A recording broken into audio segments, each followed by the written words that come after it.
Welcome to Old Time Radio Favorites.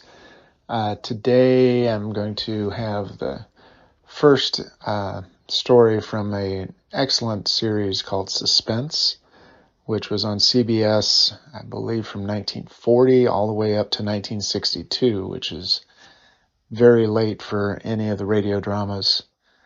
Most of them had already lost out to television by then. So they had a format a little different from some, where a lot of them had set casts that did different stories from week to week.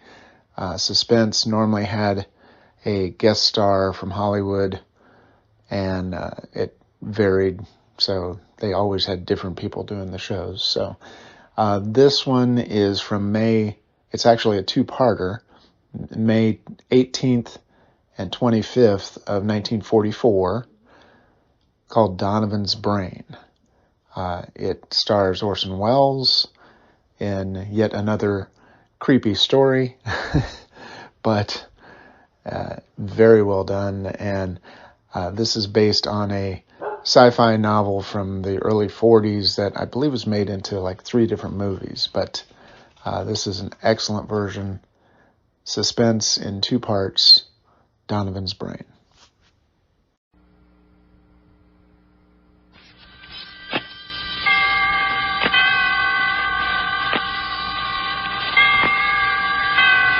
Roma Wines present Suspense.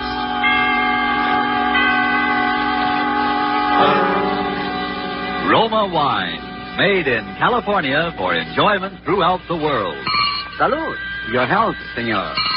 Roma Wines toast the world. The wine for your table is Roma Wine, made in California for enjoyment throughout the world. This is the Man in Black, here to introduce this weekly half hour of Suspense. Tonight from Hollywood, we bring you a star, Mr. Orson Welles. This will be the first of 2 consecutive performances by Mr. Welles, in which he will appear as the protagonist of Kurt Siodmak's novel, Donovan's Brain. The producer of Suspense and its sponsors, the Roma Wine Company of Fresno, California, feel that this story is so unusual that it merits more than our usual time. So in somewhat of a departure from established radio formulas, we will bring you the story of Donovan's Brain in 2 parts. Before we take you to the scene of our drama, let's take a little journey of a different kind. We'll let a bottle of Roma wine serve as Aladdin's lamp. I touch the label, and presto, we are all transported to that capital of gaiety, Havana, Cuba. And now we find ourselves in the charming Pan American Club. At a table nearby, an American has just voiced his delight at the uncommon beauty of the scene. And then his Cuban companion responds, "You in America also have much that is uncommon to boast of, such as this marvelous tasting wine we're enjoying this minute. To enjoy uncommon fine quality, Cuba imports this wine from your own distant California. It is your superb Roma wine. Now just realize what it means when other countries import Roma wines from such great distances. Such international esteem must mean that Roma wines are truly magnificent in quality. And then consider this. You here in America need pay no high import duty, no expensive shipping charges. For these fine Roma wines come from Roma's own wineries in the heart of the rich California wine grape district. Because so many Americans do realize this good fortune, Roma wines are America's largest selling wine. So why deny yourself this taste delight? Try an inexpensive bottle of tangy, appetizing Roma sherry, or the hearty Roma burgundy, or any of the marvelously enjoyable Roma wines. But remember, these days your favorite dealer may be temporarily out of the type you prefer. Then please try again. Ask for R-O-M-A, Roma wine, made in California for enjoyment throughout the world. And now with part 1 of Donovan's Brain, and with the performance of Orson Welles as Dr. Patrick Corey, we again hope to keep you in suspense.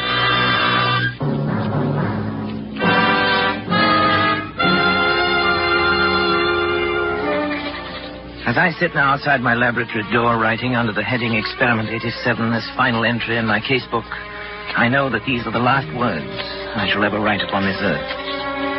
I neither ask nor expect forgiveness now or hereafter. But for those who seek some explanation, I refer them simply to this casebook. Let them read it carefully, from its first entry on that ill-starred day, July the 13th.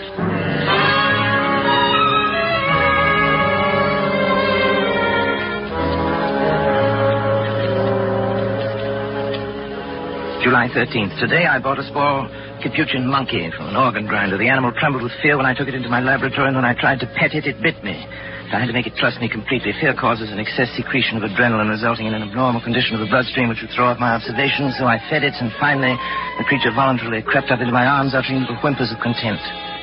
When it laid its head against my shoulder, I stabbed it with a surgical lancet. It died instantly.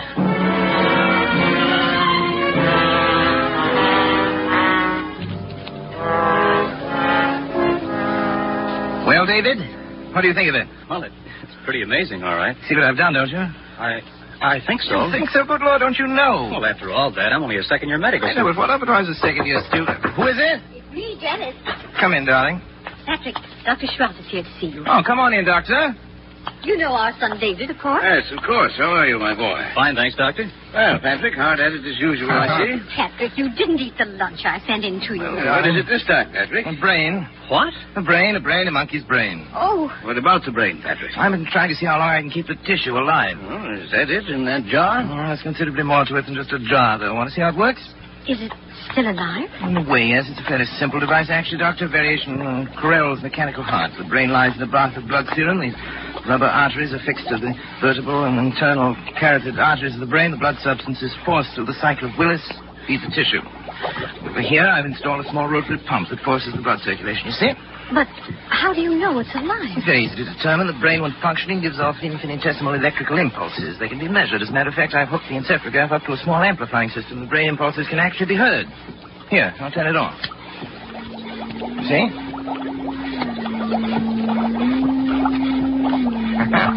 Quite effective, isn't it? Yes, it's effective. And it's wrong, Patrick. Terribly wrong. I tried to tell him, Dr. Schwartz. In heaven's name, what's wrong with it? Oh, Patrick, you and your mechanistic philosophy, trying to reduce life to a mere matter of chemicals and test tubes. The origin of life is from a higher domain than that, Patrick. And you're profaning. Nonsense. You can't stop the progress of science. Every discovery of whatever kind is a step forward. If I can prove that the brain can perform certain functions outside the body, who knows where we may be able to go from there? Oh, Patrick, how do you know that thing in there doesn't feel pain? How do you know it isn't writhing in agony? Brain tissue itself is insensitive, you know that. That's a feeling look. I'll switch on the encephalograph. See? There. Notice the faintness of the amplified alpha rays. Notice the comparatively slow rate of pulsation now. Notice what happens when I tap on the glass jar. See?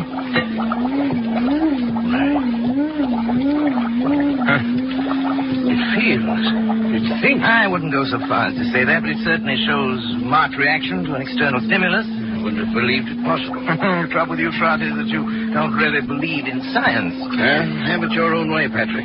That's when you can manufacture love and sympathy and kindness in a test tube. I'll be back. You leaving, old boy? Yes. Patrick.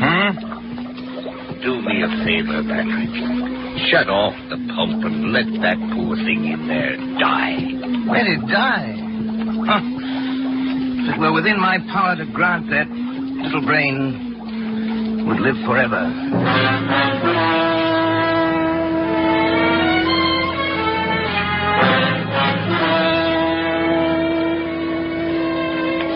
July 18th. I'm utterly exhausted from lack of sleep. At the events of the past 5 days have been of such tremendous importance that I must set them down while every last detail is still fresh in my mind.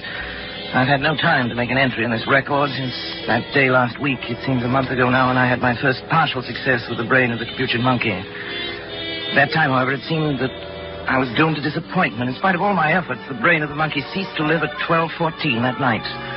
Tired and disheartened, I lay down to sleep on the cot in my laboratory, but at that very moment, fate was contriving an occurrence which now seems destined to have the most profound effect not only upon my own existence, but perhaps upon that of all mankind.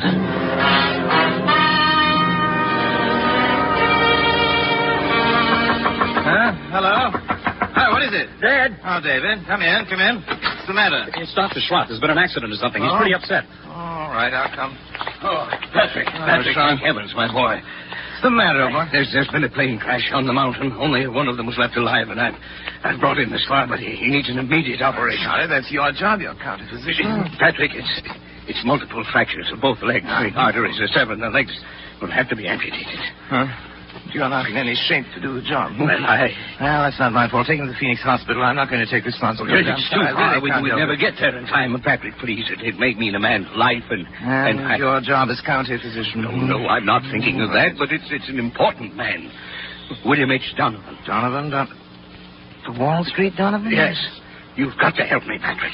Donovan. What are his chances? About even, if we hurry. Well, bring him in. Oh, thank you, Patrick. Thank you. You better get some things on, David. You may have to help. Yes, and we use the laboratory table. Before you go, put the instruments to sterilize it. And don't forget the GD saw. Right. Oh, but what?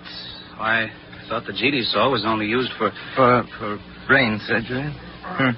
Not always. Hurry. They'll bring him in out in the car. Okay, Dad. In here. That's right. Easy does. Around the table, please. Yes, Doctor. Easy. Better get yourself a gown and gloves, Doctor, right over there. You won't have time to scrub. Yes, thanks, Doctor. Bad, isn't it? Pulse rapid. Heart very faint. I wasn't sure. David, yes, half Dad. cc of adrenaline, David, 1,000 intravenous. Right. You men can go now. Is there anything else we No, can do? thank you. Patrick, don't you I'd rather we were alone if you don't mind, gentlemen. Yes. Good night, then, Dr. Schratt. Doctor. Good night. Good night. Now, David, if you remove the blanket from his legs, that's... Yep. All right. You see?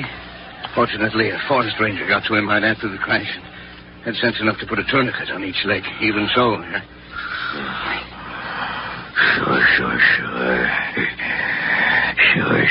Sure. We'll get it. Sure. What's he saying? Something like sure.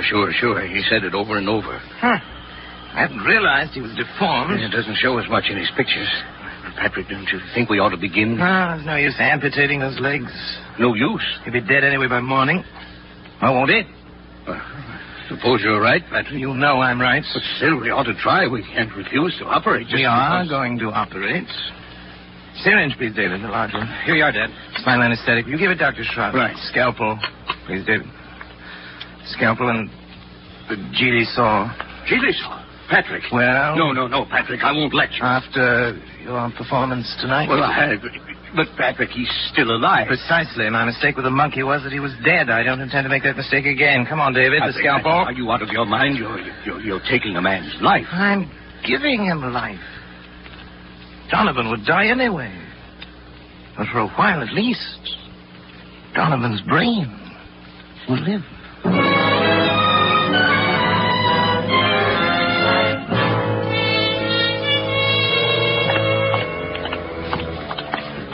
We better hurry. They'll be coming for the body pretty soon. You can go now, David. I think I will, then. You understand, of course? Yes, I understand. Not a word to your mother or to anyone. I understand. Did you put something in the skull cavity Oh, so yes. the eyes won't fall out? I filled it with cotton, bandaged the whole cranium. It looked like any head injury. I hope nobody gets any ideas about an autopsy. You're the coroner. You can stop there. Look, Schratt. This is a chance that comes once in a lifetime. William Donovan had one of the greatest minds, has one of the greatest brains in the world today. And now you have it. It's Turn on the encephalograph.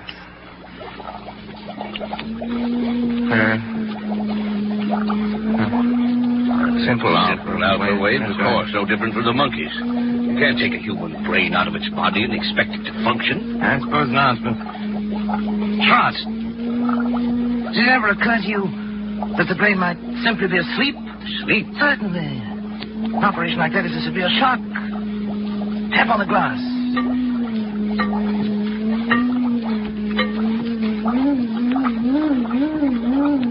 Good Lord, Patrick. Delta waves. It was asleep. You woke it up. It's actually conscious. You see, the three of us. Three of us conducting this experiment now. You, and me, and William Horace Donovan.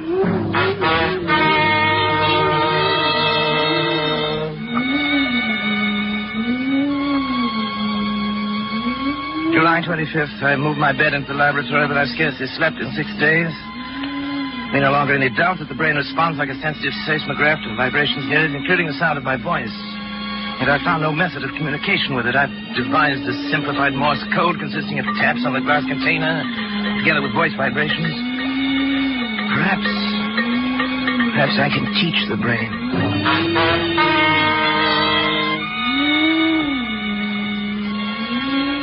July 30th. Schrott has come to stay with me, half out of a feeling that he shares with me a common guilt, half out of scientific curiosity. I've scarcely seen him, and both David and Janice have been avoiding me, not that I really care. They've been tapping out my code on the side of the brain's container endlessly, day and night, over and over, 1,000 times, so that a baby could learn it, if the brain can learn. I sleep only when the brain itself falls into exhausted slumber. When it wakes again, I resume my tapping.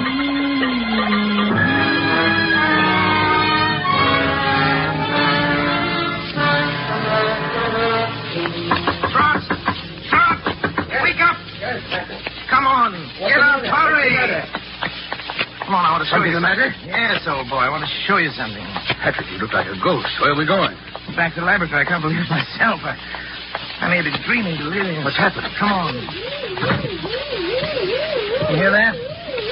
Delta wave. Seems disturbed. You've got to check my observations for me. If my reasoning is wrong, tell me. I can't be sure of anything anymore. Yes. Now listen carefully. You know that I've been trying to communicate with the brain in code. Now, if I were able to cause a distinctive pattern of the brain's delta waves by a specific command in code, if the brain responded with the same pattern of sound each time I issued a command, it would prove that I succeeded in communicating with the brain, wouldn't it? Yes, Frederick, I think it would. Now, listen.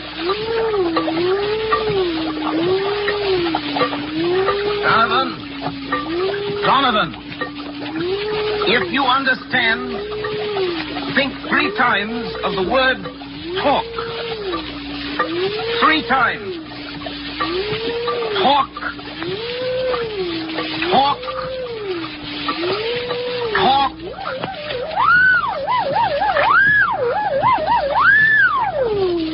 It answered. It spoke. Then I'm right. It's true. This thing has learned to talk. To talk.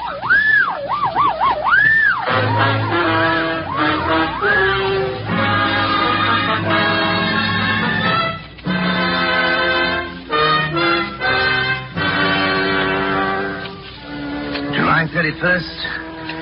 Schrott is romanticizing, of course. The delta pattern is so infinitely complex that it would be utterly impossible ever to break it down into specific words, yet that it understands me, that it's trying to communicate with me, is certain. Schrott suggests mental telepathy, that I try to make my mind a blank, as the mediums call it, while at the same time increasing the energy content of the plasma that feeds the brain in the hope of stepping up the brain's electrical potential as one would step up the power of a radio station. Naturally, telepathy is nonsense, but the feeding theory intrigues me. I shall try it.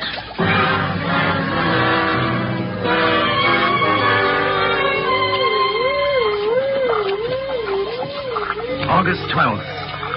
Notice today for the first time 2 distinct nodules of new brain cells on the frontal lobex. Electrical potential has increased to 510 microvolts. I've begun smoking cigars. Although I've always hated cigars before. As I expect.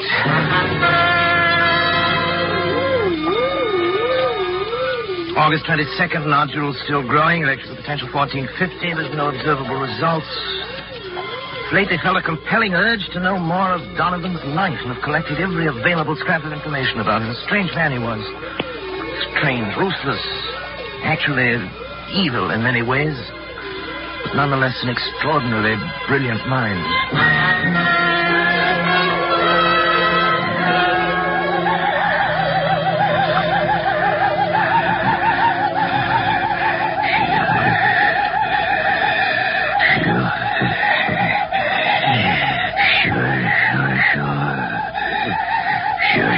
Sure. It will be the test. You agree? Of course. Sure. Patrick, wake up! Patrick! What is it? What happened here? I thought I had to wake you up, Patrick. You were moaning in your sleep, talking. Talking? What did I say? I'm not sure, but your voice was so strange that... Janice, what's the matter? Nothing. I was dreaming, that's all. Janice woke me up. Patrick, let me see your hand. handle? No, the other one. Well, what about it? You're not left-handed, are you? No. Then why have you got ink on the fingers of your left hand? Well, I don't know. Were you writing anything tonight? No.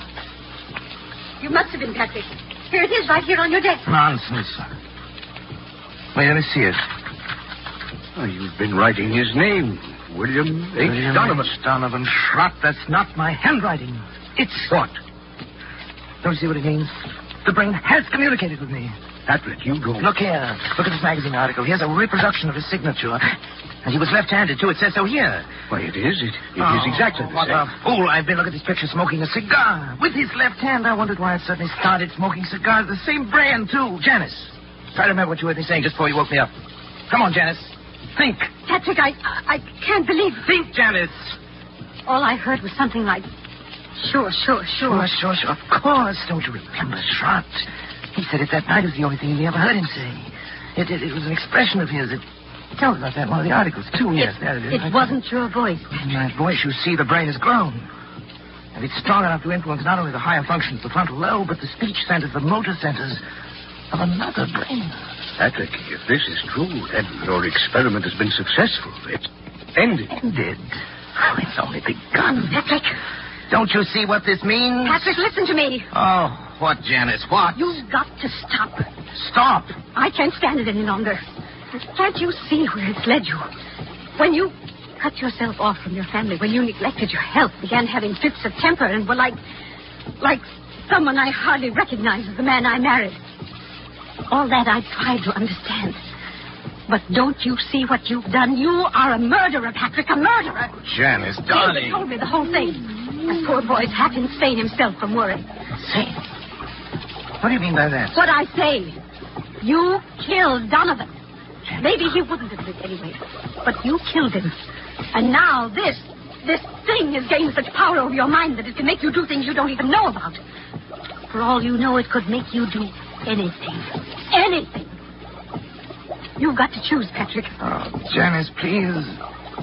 I suppose you're right, but I'm utterly exhausted. I can't even think anymore. You've got to think. Give me until tomorrow. Let me sleep, and then tomorrow I'll do something. I promise you. All right, Patrick. Tomorrow. But if you don't do something, if you don't destroy that thing, I will. The brain. It's almost as though it heard you and were raging at you.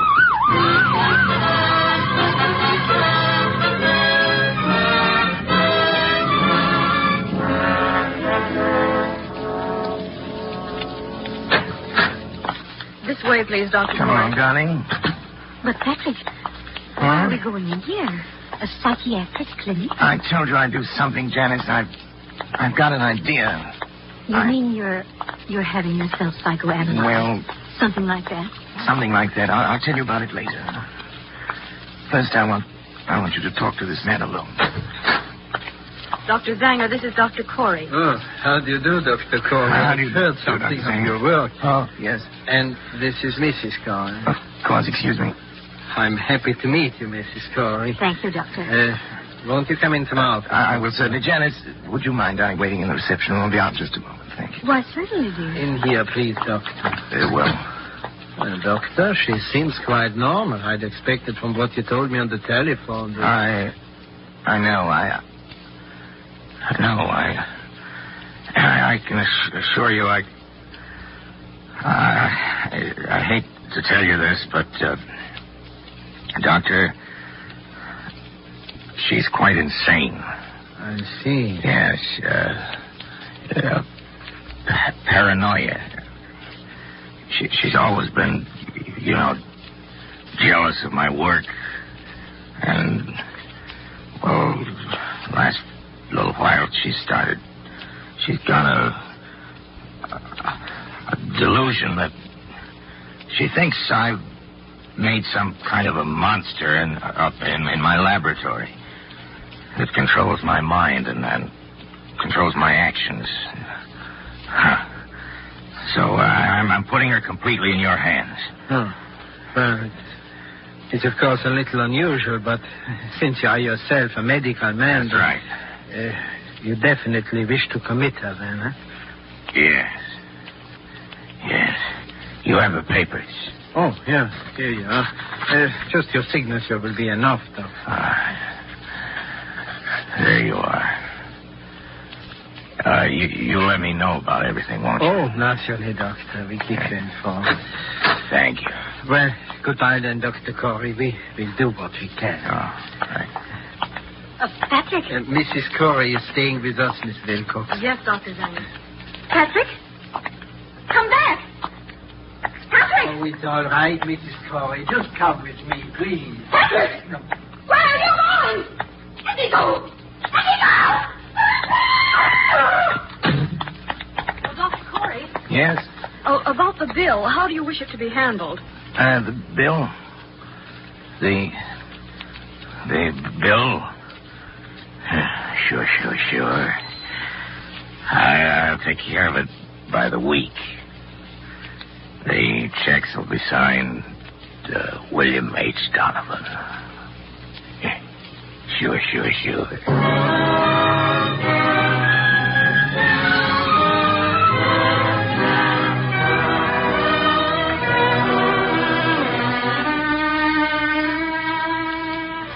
August 20th. It's nearly 3 weeks now since Janice went away. I can't understand how she could have left me just when I needed her most. When I try to question Schrott or David about it, they only look at me strangely and change the subject. Clearly, they, too, now are in on the conspiracy. Sometimes it seems the only person I can trust is Donovan. The brain communicates with me more freely now each day. I know it has some great plan in mind for me, for both of us. I'm waiting, patiently waiting.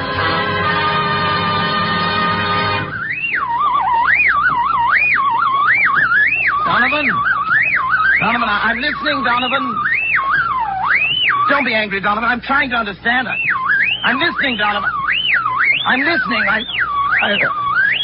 I'm ready. Sure.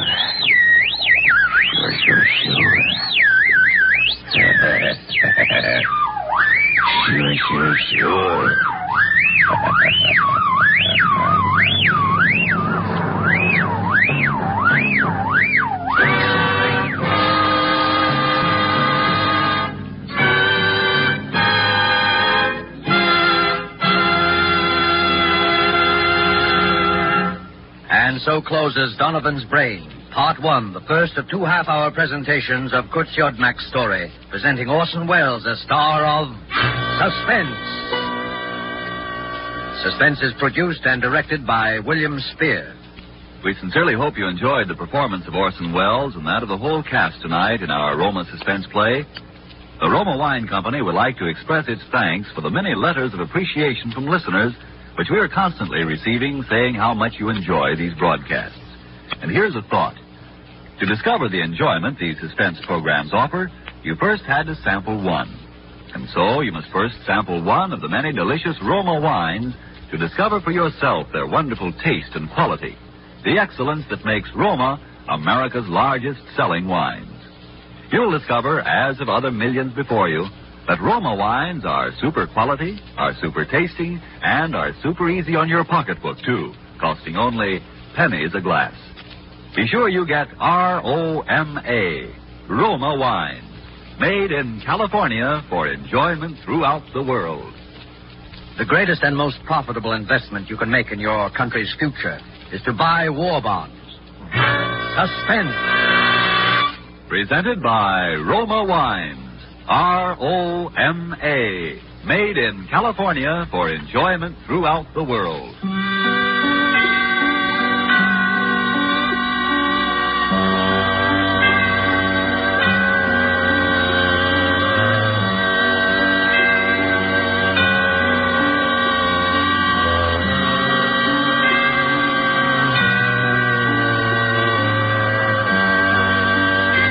This is CBS, the Columbia Broadcasting System.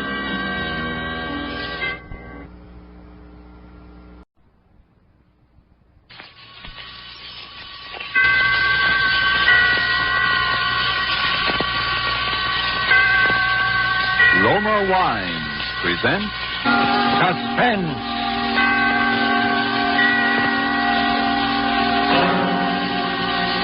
Roma Wines, made in California for enjoyment throughout the world. Salud. Your health, senor. Roma Wines toast the world. The wine for your table is Roma Wine, made in California for enjoyment throughout the world. This is the Man in Black, here to introduce this weekly half hour of Suspense. Tonight from Hollywood, we again bring you Mr. Orson Welles in the second of two consecutive performances starring Mr. Welles as the protagonist of Kurt Siodmak's novel, Donovan's Brain. The producer of Suspense and its sponsors, the Roma Wine Company of Fresno, California, felt this story so unusual that it merited more than our usual time. So in somewhat of a departure from established radio formulas, we are bringing you the story of Donovan's Brain in two parts. And tonight you will hear part two, the completion of Donovan's Brain. But before we raise the curtain on our suspense play, let's for a moment wish ourselves away to Havana, Cuba, seated at a table in the fashionable Hotel de Nacional de Cuba. Near us, a group of Cubans are entertaining an American visitor. Our American has just remarked that in point of great enjoyment, the Cuban rumba is one of America's most delightful imported dances. And then, raising his wine glass, the Cuban host responds, "Then we have perhaps discarded some part of our debt to you Americans for this wonderful tasting wine that gives us such great enjoyment. It is wine that Cuba imports from your faraway California. It is Roma wine." Americans didn't have to wait for wine connoisseurs of other lands to discover the greatness of California's wine district, the superb quality of Roma California wine. So many millions made this discovery for themselves that Roma wines have long been America's largest selling wines. But these millions discovered something more. In Roma wines, they discovered an easy and expensive way to increase the delights of daily living. Yes, millions have discovered that Roma wines, as a beverage on the table, and when used in entertaining, add a charm of a special and wholesome kind. I told you Roma wines cost little. That's because here in America you pay no high import duty, no expensive shipping charges. Two, Roma wines come from Roma's own wineries in the heart of choice California vineyard districts. So cost to you is only pennies a glass for R-O-M-A Roma wine, made in California for enjoyment throughout the world. And now with part two of Donovan's Brain, and with the performance of Orson Welles as Dr. Patrick Corey, we again hope to keep you in suspense.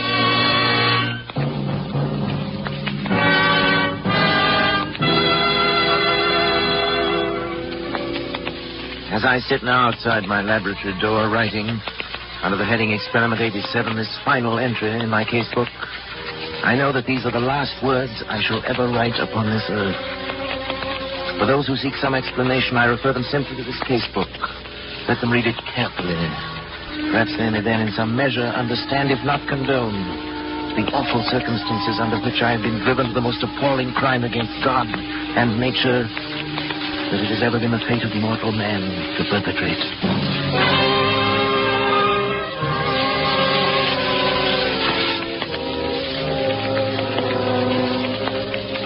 August 24th. It's now 6 weeks, exactly 42 days, since I began the experiment.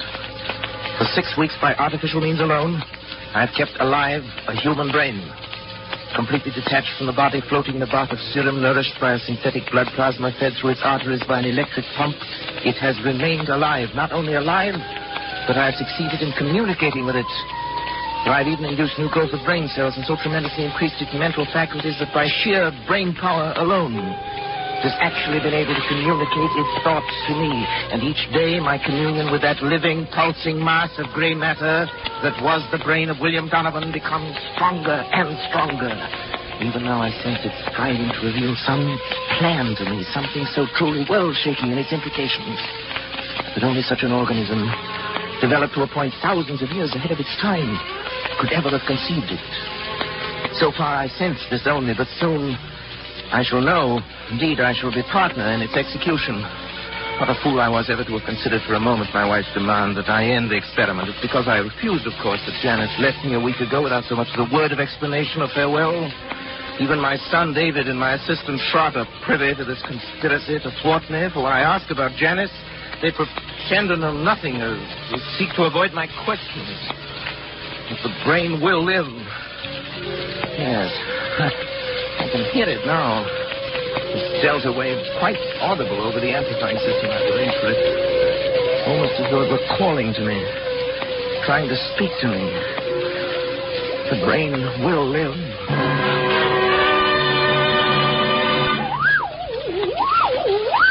Donovan? What is it? What are you trying to tell me? Go on, Donovan. I'm listening. Go on. Go on. Go.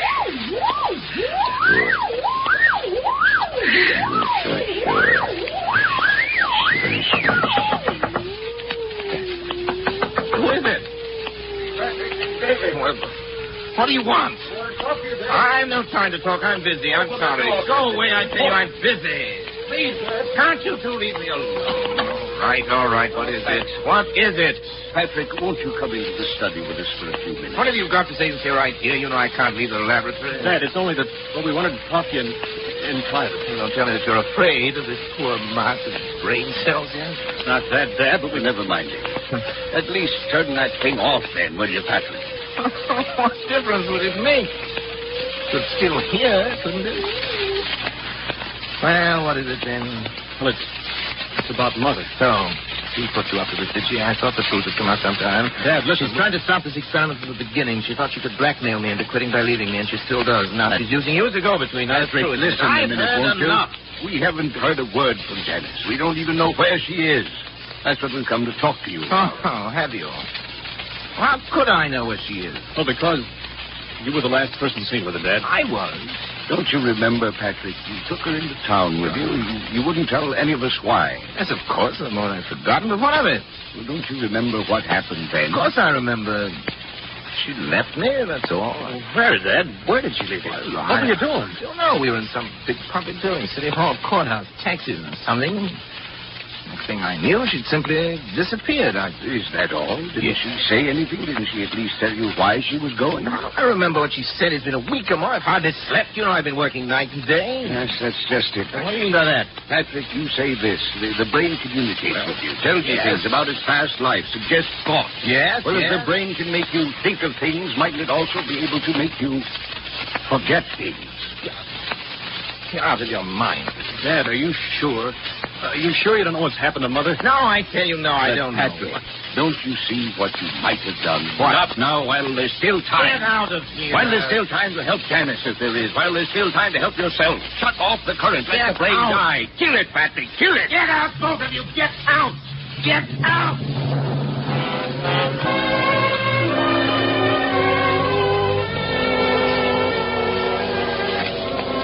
August 26th. The brain continues to communicate thought fragments more and more easily, but nothing further on what I've come to think of. I'm now sleeping a great deal, but my dreams are becoming increasingly troublesome, although I'm at a loss to analyze them. Most frequent is a sort of vast cosmic valley presided over by the colossal figure of a young man whom the population of the Earth were moving past him in review at his command.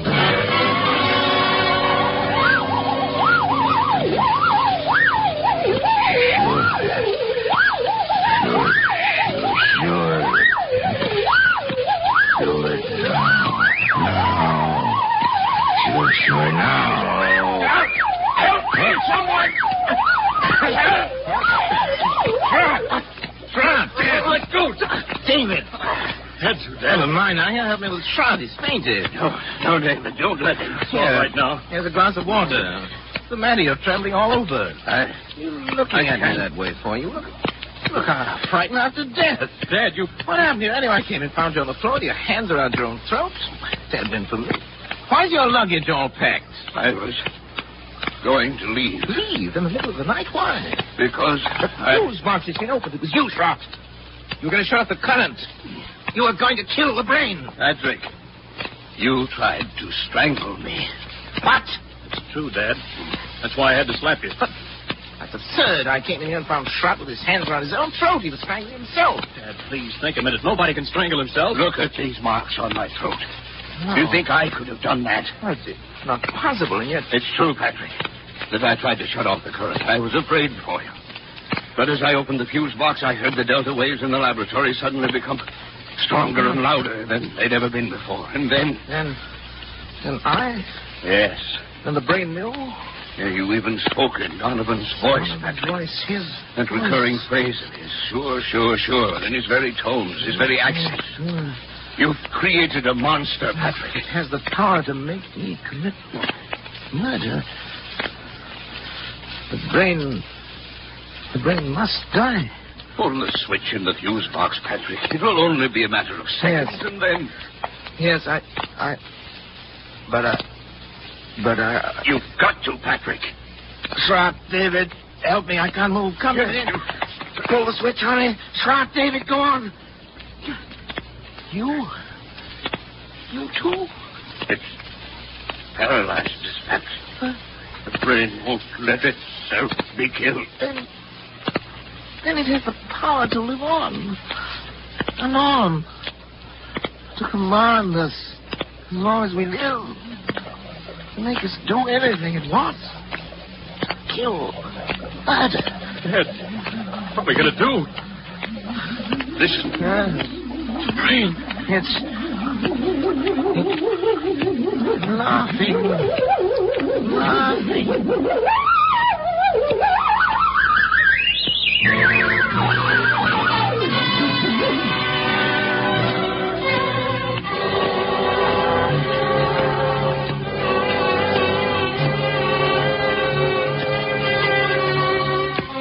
September 7th. Shrot has left. He had to, of course, for his own protection, if nothing else. Before he left, he swore to eternal secrecy. He's going to try to find Janice.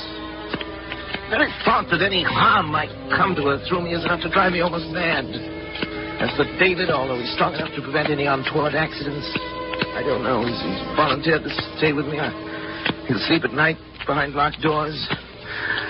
We must devote every faculty we possess together and independently to finding a way of destroying the brain. Perhaps while it sleeps.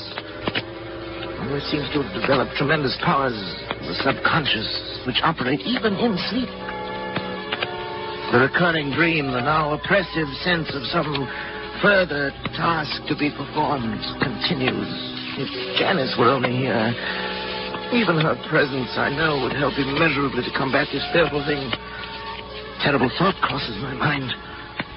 Could Shrot have left if the brain had not, for some reasons of its own, actually wanted him to leave?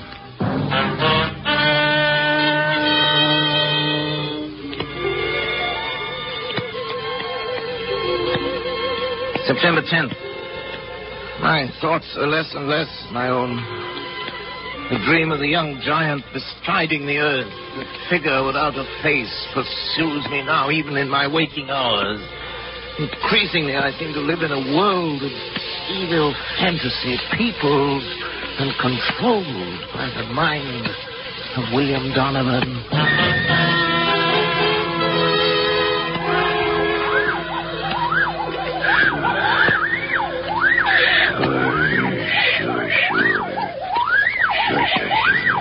Not much time. But time enough. Sure. Time enough.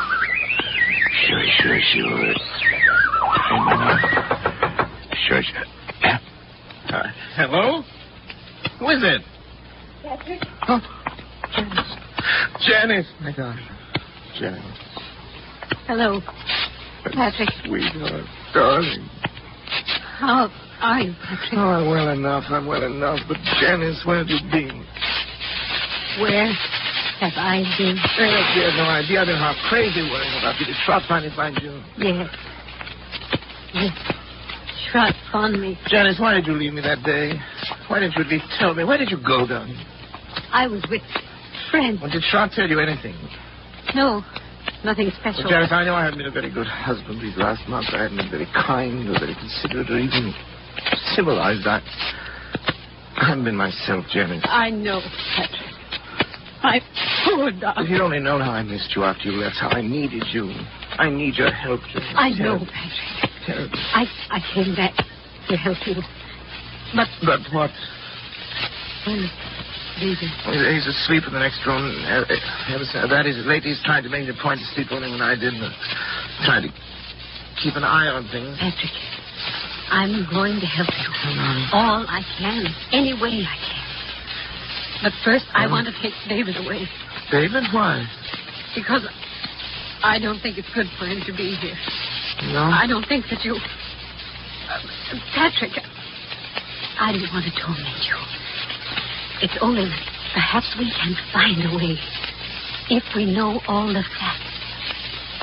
What, Jen, is that? Don't you know, really, where I was? No, how could I?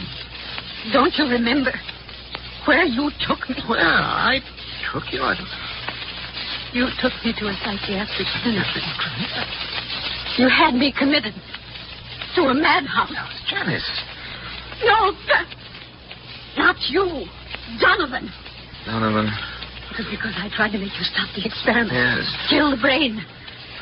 As you left me there, you even spoke in Donovan's voice. Sure, you said. Sure. I thought they were the last words I would ever hear you speak. Oh, Janice, forgive me. Forgive me. I couldn't persuade anyone. I was sane. Oh, sweet. After what you told him.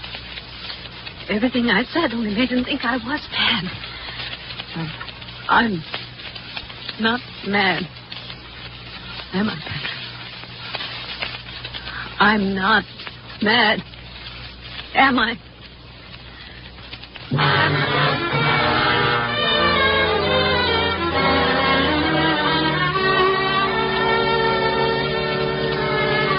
Janice will be gone for some 3 hours. I've sent her into town for Dr. Zanger, the psychiatrist. Maybe he can help, but now suddenly I'm overcome with the thought of the humiliation I shall have to suffer when other medical men become aware of the position I'm in. It'll be the end of my career and my reputation, all my hopes.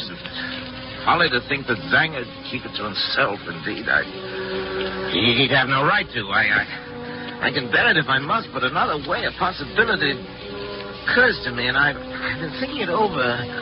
There's no harm in trying it in any event. I must try. I have 3 hours.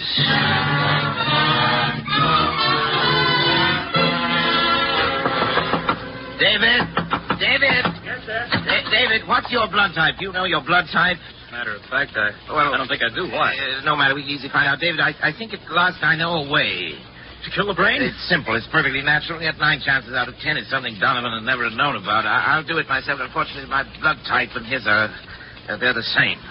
Of course, I have to replenish the blood substance periodically. Anyway, it's about time to do it again. I've always used my own because it was the same type as his, but if yours is a different type, the right type, David. The wrong type? Yes, you've given the wrong... The brain will die given the wrong type. Yeah. It's possible. I'm sure of that. I know it. But suppose the brain knows. It knows other things. I've thought of that. It's a chance we'll have to take if you're willing, David, my boy. Of course I am. Then we'll take the blood sample now. Come into the laboratory. I only have the right blood type. Sure. Rather the wrong type. If you haven't, we'll find someone who has. Maybe shot. Now, lie down there on the table, David. We want a tourniquet on your arm here. A small syringe will do it. Go ahead, I'm ready. David, don't watch me. It'll be easier if you don't. For me. That's a funny one. Coming from you. Well, doctors are never quite as steady with members of their own family, you know. Ready? Sure. Ready? There we are. You all right? Yeah. Be through in just a second. You getting it all right? Yes, sure. Just a second now. Dad, I'm sleepy. You'll be over it in a minute. But what's the matter? Why am I so sleepy? You'll be all right. Sleepy? So sleepy. Sure. That's what an anesthetic is for. Make you sleep.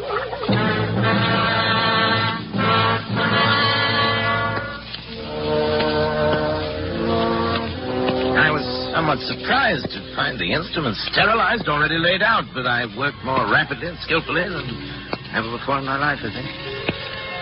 I made an incision just below the hairline, laying back the scalp as far as the base of the skull. I trepanned the cranium at 2-centimeter intervals, working back and downwards to the upper edge of the occipital bone. With the Geely saw, I cut through the connecting bone structure and removed the entire top of the cranium, placing it in saline solution to preserve it. I made a semicircular incision in the dura mater, laying it to one side, exposing the brain. As I dissected out the facial, auditory, and pneumogastric nerves to free the medulla oblongata, I became conscious of an insistent clamoring, something like a mounting hysteria in the distant regions of my mind. Almost as strong as the irresistible compulsion that drove me on. But my hand did not falter. With a sure stroke, I severed the spinal cord just below the first cervical nerve.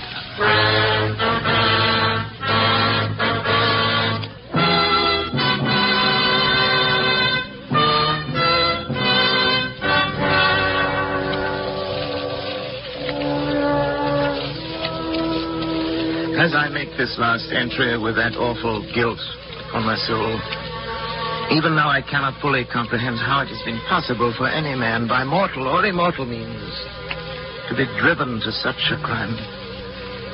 Even the divinity himself did not demand of Abraham that final sacrifice of expiation when he, with his only begotten son, ascended the Mount of Olives. Perhaps Schlott is right. Perhaps there is indeed in man some spark of the divine that will elude our test tubes and our laboratories until the end of time. Perhaps that is the one thing that even Donovan did not foresee. I only know that at the instant my son died under my own hand, I was set free. At that instant, I saw and understood for the first time that monstrous plan born in the brain of William Donovan, of which I was to be the instrument. It was the plan I had glimpsed but never grasped in the recurring dream. Donovan did aspire to the domination of the world. And with those tremendous mental faculties that I myself had given him, it was literally within his power to become the absolute ruler of all mankind. Only one thing was lacking, a body, a young, strong body into which those ever-growing brain cells could graft and affix themselves to live on.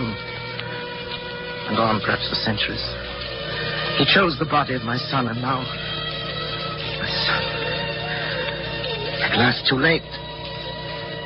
I am free to destroy this foul thing of my creation. I know it as surely as I know that my own life must be forfeit.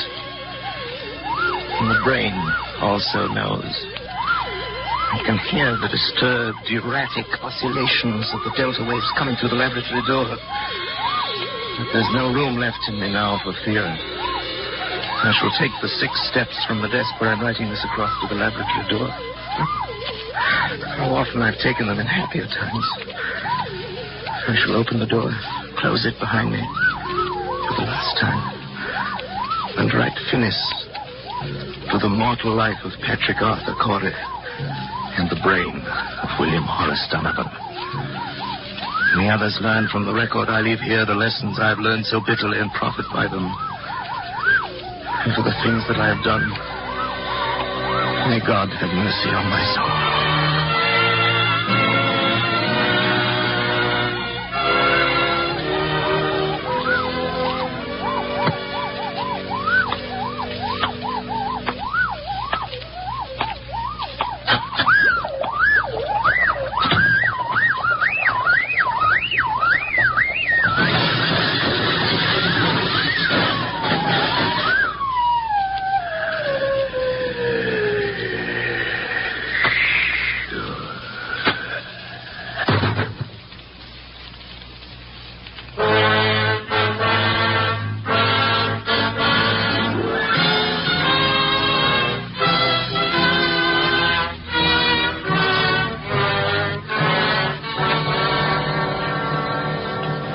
Phoenix, Arizona, September the 15th. The bodies of Dr. Patrick Arthur Corey and his son David were found in Dr. Corey's own laboratory early today. Young Corey had apparently died on the operating table as a result of a delicate brain operation performed by his father. In the case of Dr. Corey, medical authorities gave as their opinion that he might have died of shock as a result of the unsuccessful operation on his son. A curious feature of the case was the fact that numerous pieces of tissue identified as being from a human brain were found scattered about the laboratory floor, while a larger section of brain was found in the midst of an elaborate apparatus, evidently part of a scientific experiment. Medical authorities stated, however, that they were unable to explain the nature of the apparatus and that the brain itself was in such a state of decomposition as to indicate that it had been dead and slowly decaying for at least 3 months. Dr. Corey is survived by his wife, Janice. She was committed to the County Asylum for the Insane late this afternoon. Burial of Dr. Corey will be at the Mount of Olives Cemetery.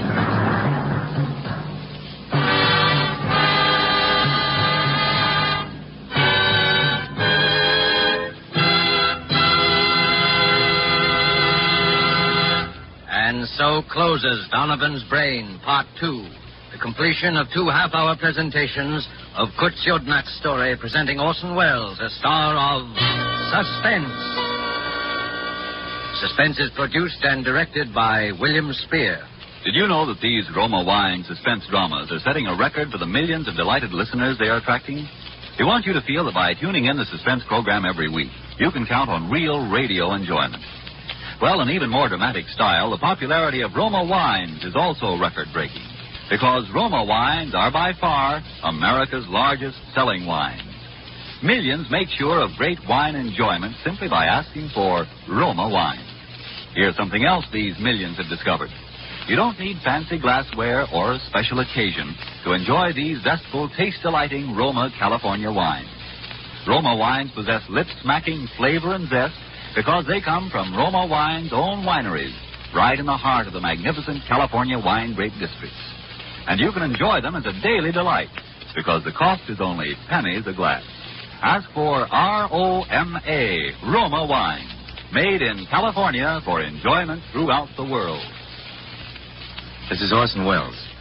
Next week, Mr. William Spear tells me, and he'd like me to pass the information on to you, that Suspense will bring 2 exceptionally fine artists, Miss Ida Lupino and Mr. Vincent Price, in a play by one of radio's outstanding authors, Lucille Fletcher. I want to hear that, and I know you will, too. Money invested in war bonds now helps ensure a healthy, prosperous post-war America. The kind of America we will want for our children as well as ourselves. Don't forget, then, next Thursday you will hear Ida Lupino and Vincent Price in Suspense. Presented by Roma Wines, R-O-M-A, made in California for enjoyment throughout the world. This is CBS, the Columbia Broadcasting System.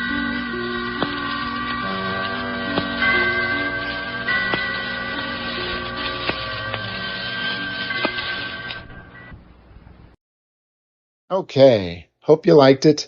If you did, please don't forget to subscribe and leave any requests or comments in the comments section.